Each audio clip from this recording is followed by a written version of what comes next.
The great inventor Thomas Edison said, "Genius is 1% inspiration and 99% perspiration." And there's so much truth in this saying. You see, many people think that they don't have the potential to achieve their dreams.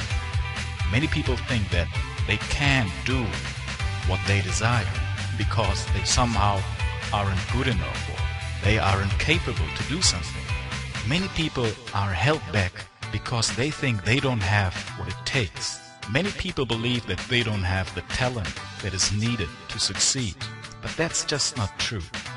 If one of the most brilliant men who has ever lived says that genius is just 1% inspiration and 99% perspiration, then what does that really say?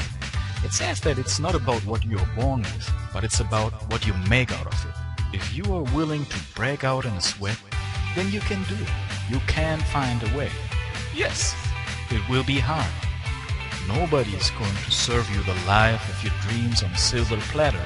But if you are willing to get up and go out and get it done, then you can do it. Break a sweat. Fully embrace that 99% perspiration philosophy and the 1% inspiration that you need to do something truly brilliant. That is something that you can find. And you don't need to have a rocket scientist IQ or be the most talented and gifted person in the room. In fact, most people who did the most amazing things in this world are average people who did extraordinary things. And that's why there's so much truth to the saying that genius is 1% inspiration and 99% perspiration.